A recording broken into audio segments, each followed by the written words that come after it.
Déjà, merci de nous recevoir, professeur Moreau, pour avoir votre avis sur ces questions autour de bien-être des jeunes et sur les conseils éventuels ou des pistes pour les parents sur ces thématiques.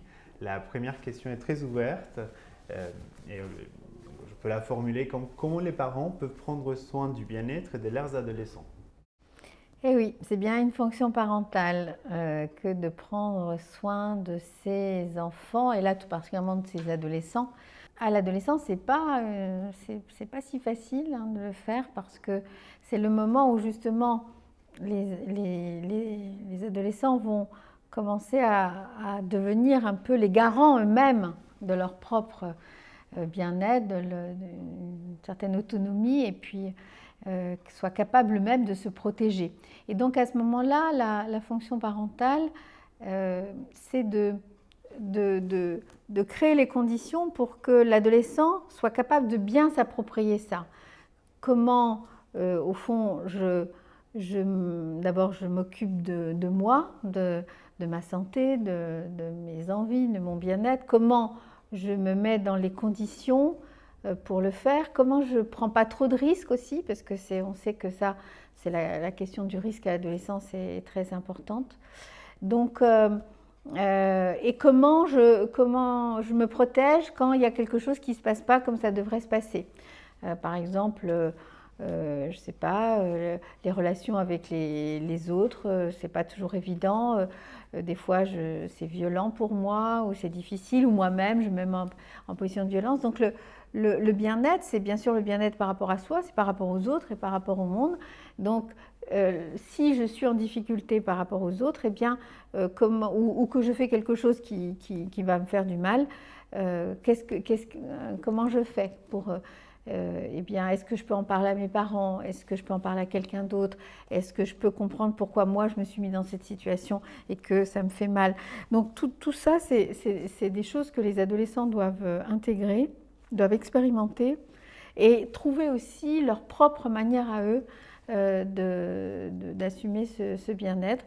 Et à ce moment-là, les parents, ils sont garants des limites, des choses qui ne peuvent pas être dépassées, mais aussi de soutenir, d'avoir confiance dans les compétences des adolescents, de les soutenir. Et le dernier point, c'est peut-être dans certaines situations où justement où ça me fait mal, où je me fais mal, que les parents puissent donner un certain nombre de choses, d'éléments protecteurs. Dernier exemple, par exemple, il y a des adolescents qui vont avoir des troubles du sommeil. Ça, c'est extrêmement fréquent. J'ai du mal à m'endormir le soir, mais j'ai aussi beaucoup de mal à me réveiller le matin. Parfois je somnole ou même je suis parfois tentée de prendre des choses.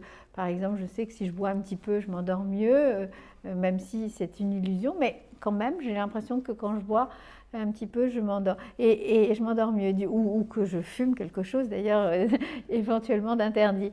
Mais donc, devant cette difficulté-là, la fonction de protection des parents, c'est de pouvoir identifier déjà ça comme une difficulté, et puis peut-être d'accompagner l'adolescent, de lui donner des éléments, des manières de faire qui vont l'aider à finalement être plus apaisé, plus tranquille, et à accepter de se laisser aller au sommeil, et structurer la journée aussi pour que le soir je puisse passer de l'état de veille à l'état de sommeil. Merci beaucoup. Et justement, en lien avec ces sujets, on était très intéressé par une phrase du rapport que vous avez écrit sur le bien-être des jeunes. La phrase est la suivante. Le repérage du mal-être du jeune s'est traduit souvent par un conflit d'interprétation entre le jeune, ses parents et ses proches. Les inquiétudes des parents ont tendance à être proportionnelles au déni de l'adolescent. Est-ce qu'on pourrait un peu évoquer cette phrase et avoir plus d'informations? Alors oui, c'est vrai que dans ce rapport bien-être et santé des jeunes, avec Jean-Louis Brison, qui va sortir là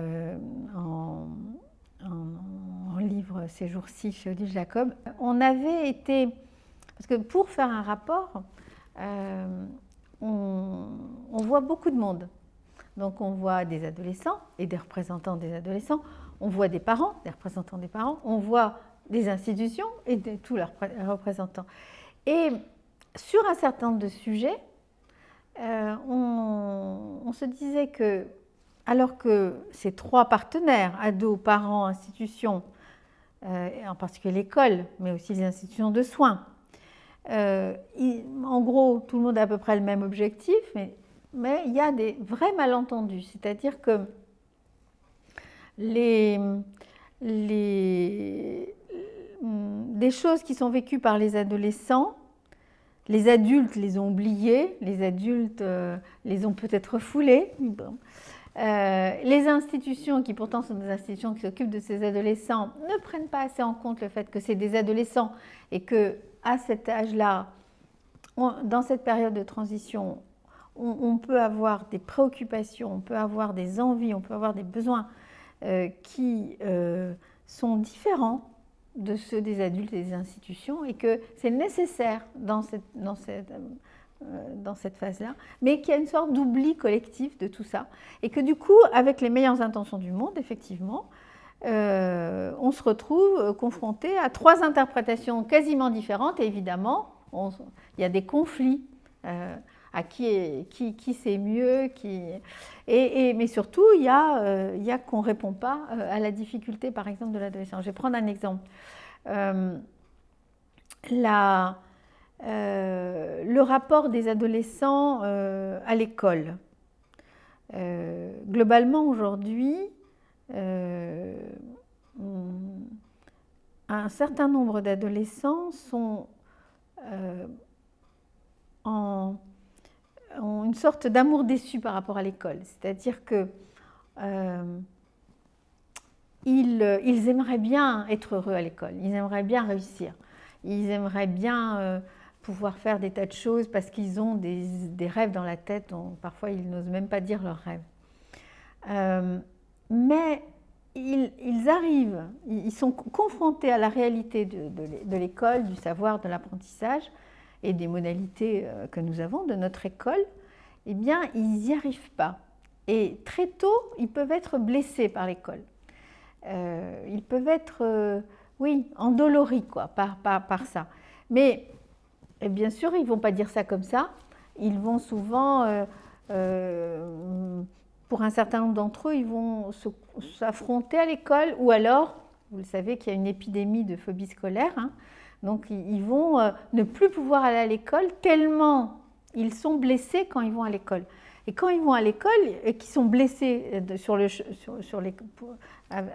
dans le monde scolaire, ça concerne soit des choses qui se passent à l'intérieur de l'école, sur le chemin de l'école, soit des choses qui se passent avec les camarades dans l'école, soit le rapport aux adultes et au savoir.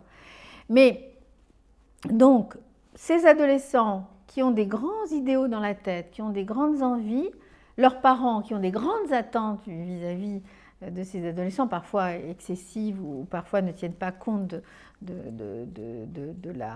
des personnalités des adolescents, mais ils ont des grandes attentes. Les institutions, comme l'école, par exemple, voudraient que ces adolescents réussissent, mais il y a une sorte de... Chacun a son interprétation, mais n'empêche que la résultante, c'est un adolescent qui a tellement plus confiance en lui, qui est tellement blessé dans son idéal, qui ne croit plus à sa capacité à lui d'agir sur le monde par le savoir et par l'école, et on se retrouve dans des situations où tout le monde a l'impression de ne pas bien faire son travail en plus. Et donc, nous plaidons, et ce rapport, nous avons fait un certain nombre de propositions concrètes, mais pour que devant ces situations-là, par exemple, les blessures d'école, on va dire, les blessures de savoir, mais surtout c'est des blessures d'école parce que c'est l'école et tout ce qui va avec, que l'on puisse d'abord faire alliance, ce qu'on a proposé, les alliances éducatives entre l'école et le soin, et tous ceux qui s'occupent des adolescents au service des adolescents, donc des alliances que chacun... Parce que si on met deux institutions, en plus, elles vont avoir parfois des interprétations différentes. Donc qu'on fasse une alliance éducative, soins, éducative, institutions autour des adolescents. Et pour ça, il faut que les institutions se connaissent, que les institutions connaissent leur manière de faire, que les institutions se fassent confiance aussi, que les parents soient des acteurs et des alliés de ces alliances également, et que l'on prenne au sérieux ce que dit l'adolescent. Quand un adolescent il dit qu'il est blessé par l'école, il est blessé par l'école. C'est pas qu'il est paresseux, c'est pas qu'il a aucune envie de s'engager, c'est qu'il y a quelque chose qui lui a fait perdre la foi et qui lui a fait perdre l'idée que lui est ce qu'il est et qu'il est capable non seulement d'apprendre mais d'agir par lui-même. Et qu'à ce moment-là, il y a des modifications, il y a aussi des choses dans notre système scolaire, il y a des choses dans nos attentes par rapport à eux, il y a aussi des choses pour les parents qui eux aussi parfois sont pris par des préjugés et du coup ou des attentes qui lui appartiennent plus à eux qu'à leurs enfants et qui font qu'à ce moment-là, les enfants, ils sont tellement... Moi, je connais des adolescents qui sont tellement terrorisés de décevoir leurs parents ou de décevoir leurs enseignants qu'ils ne bougent plus. Hein. Ils perdent toute la confiance en eux-mêmes. Donc, reconstituons ces possibilités, faisons que les adolescents aient des possibilités de faire des choses un peu différentes en fonction de leur propre profil et de leurs propres compétences. Donnons des deuxièmes chances, parce qu'on donne très peu de deuxièmes chances à nos adolescents. Et puis aussi, comprenons un certain nombre de vulnérabilités des adolescents, sociales, culturelles. On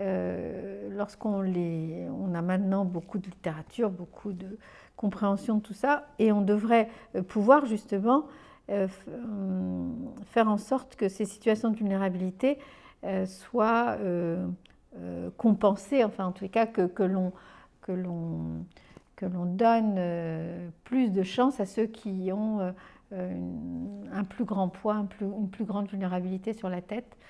Et c'est possible. C'est possible si on accepte l'idée que ce n'est pas les adolescents qui sont vulnérables, mais les situations dans lesquelles ces adolescents vivent qui sont vulnérables. Et c'est donc dans ces situations qu'il faut donner plus de chance aux adolescents. Je me permets juste de rebondir par rapport à cette question de la vulnérabilité sociale et culturelle. Est-ce que vous avez une hypothèse sur ces difficultés des parents pour donner légitimité à ce que les adolescents expriment ? Pourquoi ils ont du mal à donner, justement, à croire à ces arguments que les gens peuvent exprimer par rapport à leurs difficultés scolaires ou face au système ? Oui. Pourquoi les adultes ne prennent pas au sérieux suffisamment les adolescents ? Alors, vous savez que cette question a été posée...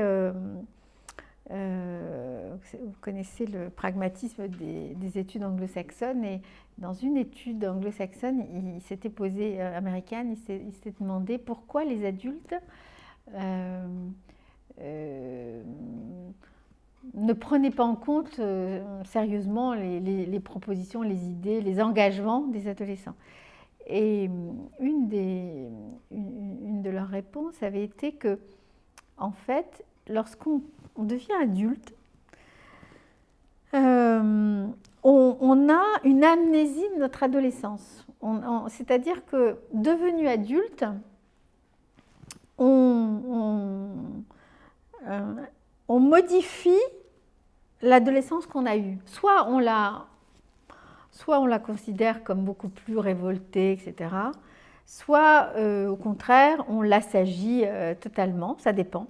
Et comment ils ont montré ça, que finalement les adultes avaient une amnésie de leur adolescence? Ils ont interrogé les adultes sur comment vous étiez quand vous étiez adolescent. Puis après, ils ont été interrogés des grands-parents, des enseignants, des voisins, sur comment étaient ces adolescents. Et ils se sont rendus compte que la vision la moins fiable, c'était celle des adultes qui avaient, qui avaient oublié finalement.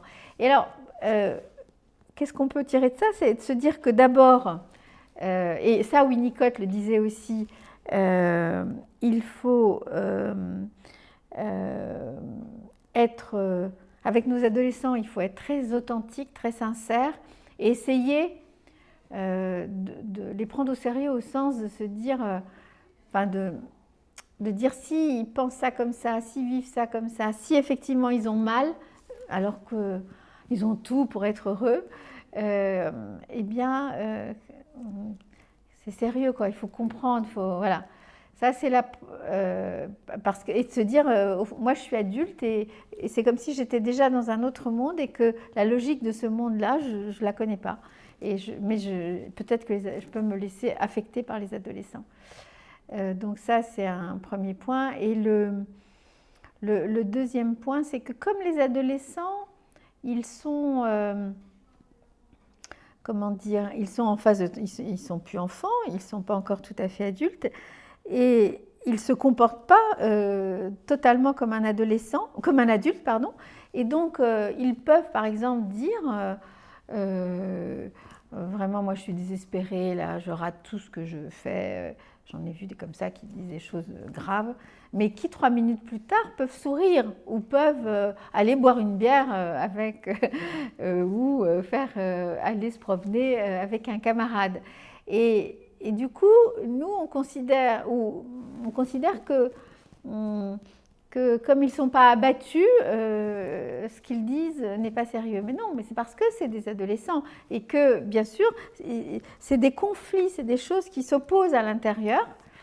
Et donc, à certains moments, ils sont un peu plus comme ça, puis à d'autres moments, un peu plus comme ça. Mais quand ils disent « je ne suis pas bien » ou « ça, c'est pas fait pour moi » ou j'ai besoin qu'on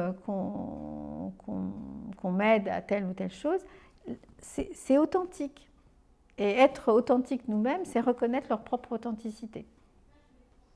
On parle de la question de l'intimité. Au début, on a évoqué cette question de la nécessité des parents d'être là, de rester, d'apporter un cadre.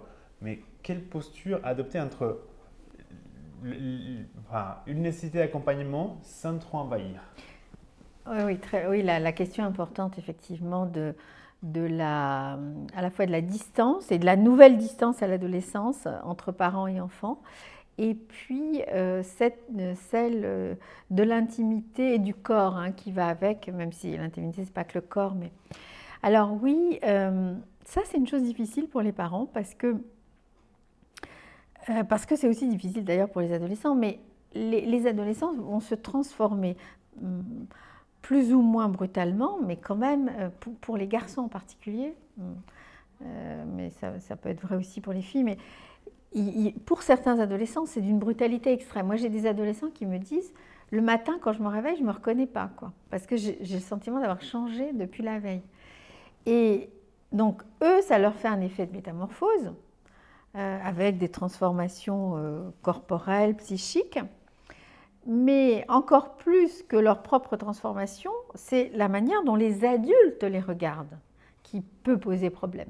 Parce que dans ce corps qui devient adulte, qui se sexualise, qui est souvent beau, les adolescents ils sont beaux, vous avez des adultes qui vont être violents parce qu'ils vont regarder ces enfants en transformation, ces adolescents, donc qui sont des enfants en devenir adultes, ils vont les regarder avec un regard d'adulte, alors qu'eux sont dans une période de transformation et qu'ils ne sont pas forcément encore dans une relation d'adulte à adulte, y compris sur ces questions sexuelles. Donc, ça peut être très violent pour les adolescents. Et ce qui est violent, ce n'est pas seulement leur transformation, ça peut être aussi le regard des autres et le regard des adultes.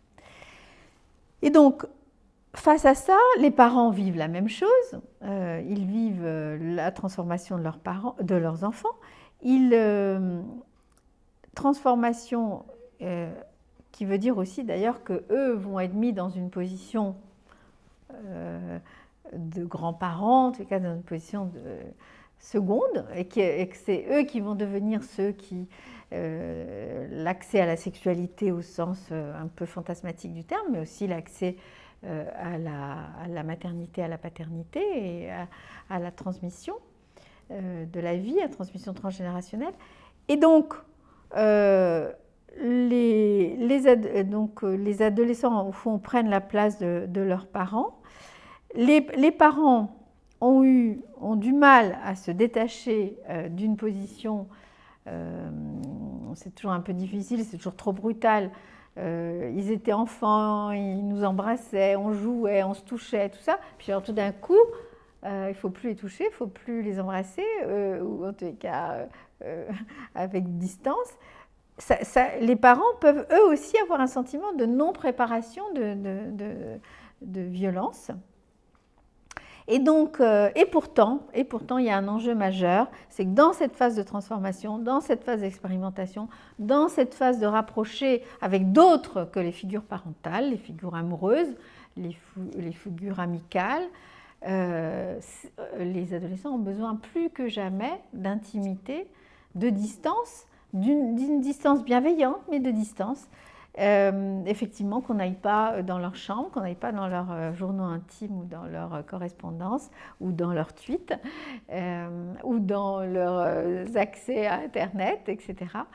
Et c'est normal, cette distance est nécessaire. C'est le corps et tout ce qui va avec, hein, c'est tous les prolongements du corps. Mais l'ajustement n'est pas toujours optimal, ni avec les parents, ni avec le monde extérieur. Et c'est une sorte de danse qu'il faut apprendre à faire, mais c'est quand même extrêmement important le respect de ce corps, de cette bulle, de cette autonomie, aussi de recréer une distance relationnelle différente avec eux. Mais c'est très éprouvant, il faut aussi le reconnaître pour les parents et il faut parfois les aider à le faire. Il n'y a pas de raison que tout ça se fasse avec violence. Merci beaucoup.